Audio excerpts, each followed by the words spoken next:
बिस्मिल्लाहिर्रहमानिर्रहीम। अस्सलाम वालेकुम डियर स्टूडेंट्स, मैं हूं आपका फ़िज़िक्स टीचर तलहा नूर और आज का जो हमारा आर्टिकल है वो इंतहाई इम्पोर्टेंट और बोर्ड के पॉइंट ऑफ व्यू से बहुत इंपॉर्टेंट शॉर्ट क्वेश्चन है। तो वीडियो स्टार्ट करने से पहले जिन्होंने अभी तक चैनल को सब्सक्राइब नहीं किया वो अभी चैनल को सब्सक्राइब करें और नीचे दिए गए बेल आइकन को प्रेस करें ताकि हर आने वाली वीडियो सबसे पहले आप तक पहुँच सके। तो आइए स्टूडेंट, आज का अपना लेक्चर स्टार्ट करते हैं। स्टूडेंट्स, आज का जो हमारा आर्टिकल है वो वेव इक्वेशन के ऊपर है। तो हमने क्या करना है, प्रूव करना है कि वेव इक्वेशन v जो है एफ लैम्डा के बराबर कैसे आती है। ये चीज़ आज हमने इस टॉपिक के अंदर प्रूव करनी है। इसके दो तीन तरह से क्वेश्चन आते हैं, वो दो तीन क्वेश्चन हम डिस्कस करेंगे। स्टूडेंट्स आए सबसे पहले बात करते हैं हम इसकी एग्ज़ाम्पल की। एग्ज़ाम्पल लेते हैं, लेट्स से कि हमारे पास एक वेव है जो कि ऑसिलेट कर रही है with the passage of time अपनी मेन पोजीशन के गिर्द परपेंडिकुलरली। अगर आपको याद हो तो मैंने प्रीवियस आर्टिकल के अंदर, प्रीवियस लेक्चर के अंदर ये चीज़ डिस्कस की थी कि जो इस तरह की वेव होती है उसे नाम देते हैं हम ट्रांसवर्स वेव का। तो अगर आपको ट्रांसफर वेव का कॉन्सेप्ट नहीं पता तो इससे पिछला ही आर्टिकल, पिछला ही टॉपिक, पिछला ही वीडियो जो मैंने अपलोड की है आप उसको प्रीव्यू करें। वहाँ से आप पहले अंडरस्टैंड करें कि ट्रांसफ़र वेव किसको कहा जाता है, देन आप मूव करें वेव इक्वेशन पे। तो स्टूडेंट अगर देखा जाए तो ये दो पॉइंट्स कंसेक्यूटिव डिस्कस किए थे हमने, और ये दो पॉइंट भी कंसेक्यूटिव जिसको क्रस्ट और ट्रफ का नाम दिया था।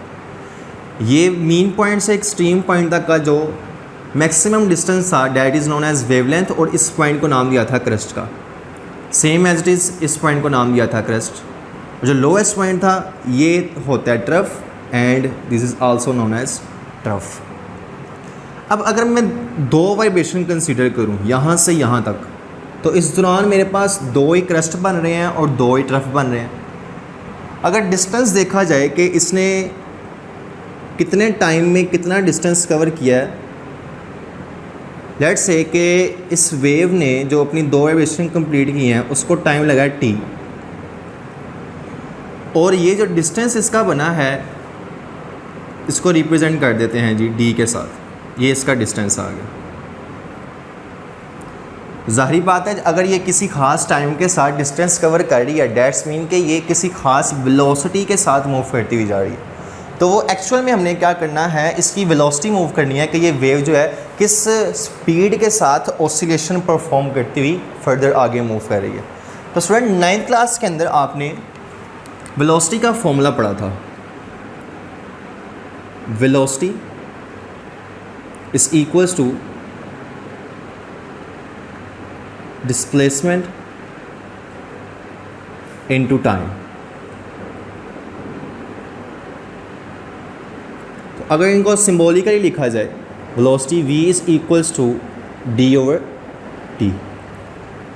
तो स्टूडेंट अगर आपको याद पड़े कि दो क्रस्ट के दरमियान का डिस्टेंस जो था उससे हमने नाम दिया था वेवलेंथ।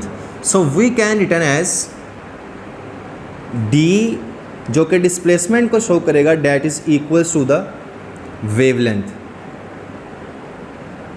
वो इसकी वेवलेंथ के बराबर होगा और जिसको रिप्रेजेंट किया था सिंबल लैम्डा के साथ। और ये जो टाइम है ये बेसिकली टाइम पीरियड के इक्वल आएगा। टाइम पीरियड इसको कैपिटल T के साथ रिप्रेजेंट किया जाता है। ठीक है, तो अब आप ये दो वैल्यू को इस इक्वेशन नंबर 1 के अंदर पुट कर दें, डेट इज़ इक्वेशन नंबर 1, इसके अंदर वैल्यूज़ को पुट कर दें। तो वेलोसिटी जो है v इज़ इक्वल्स टू किसके बराबर आएगी, lambda divided by time period t। Students हमें पता है कि पिछले आर्टिकल्स में हमने डिस्कस किया था कि फ्रीक्वेंसी जो होती है वो रेसिप्रोकल होती है टाइम पीरियड का।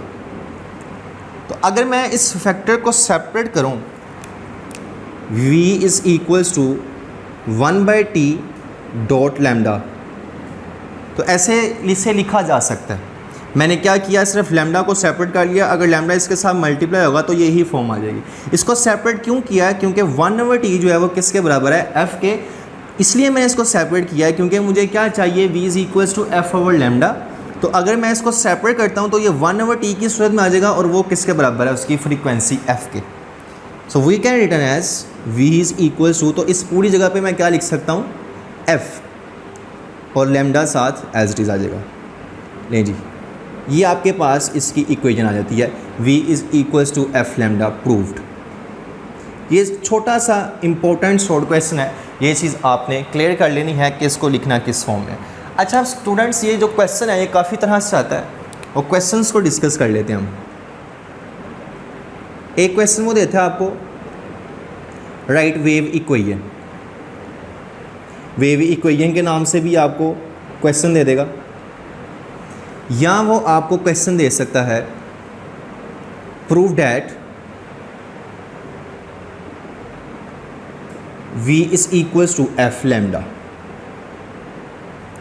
या आपको क्वेश्चन दे देगा derive relationship between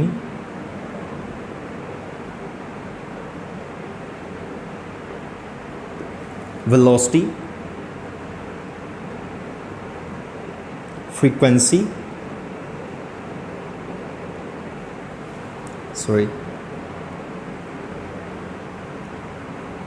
and wavelength।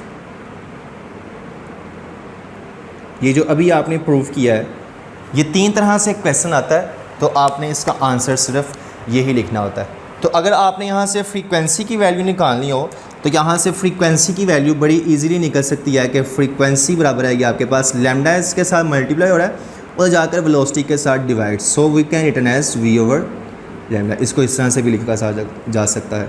आप इस इक्वेशन से 3 वैल्यूज़ को सॉल्व आउट कर सकते हैं। पहली कि आपके पास फ्रीक्वेंसी इसकी क्या है, आप इस इक्वेशन से फ्रीक्वेंसी मालूम कर सकते हैं। दूसरा लैम्डा वेवलेंथ कितनी आ रही है, वेवलेंथ आप मालूम कर सकते हैं। वेलोसिटी किस वेलोसिटी के साथ मूव कर रहा है, आप वो चीज़ भी इसके अंदर मालूम कर सकते हैं। तो स्टूडेंट्स आइए देखते हैं कि इस इक्वेशन के मुताबिक अगर ये वेव एक मीडियम से दूसरे मीडियम में मूव करके जाती है तो क्या इसकी वेलोसिटी सेम रहती है या कांस्टेंट रहती है। इस चीज़ को अब मैं थोड़ा सा आपको एलोब्रेट करके बताता हूँ।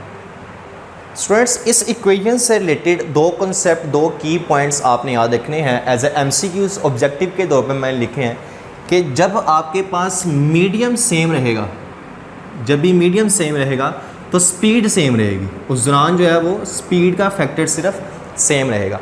अगर तो मीडियम चेंज हो रहा है, लेट्स से कि वेलोसिटी के साथ अगर कोई वेव ऑसिलेट कर रही है किसी ख़ास वेलोसिटी के साथ, वो एयर से मूव करके ग्लास में चली गई है या लेट्स से ग्लास से मूव करके एयर में आई है, तो इस दौरान जो है उसकी फ्रीक्वेंसी सेम रहती है।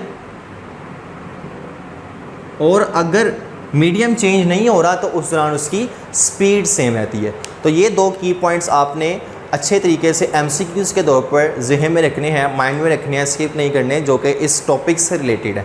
ठीक है, ये आपके टॉपिक के अंदर तो उसने ऐड नहीं किए हुए, लेकिन आपने इस इक्वेशन से रिलेटेड ऑब्जेक्टिव को याद रखना है। तो स्टूडेंट्स ये था हमारा article that is related to about the wave equation. अपना बहुत सारा ख्याल रखिएगा। अल्लाह हाफिज़।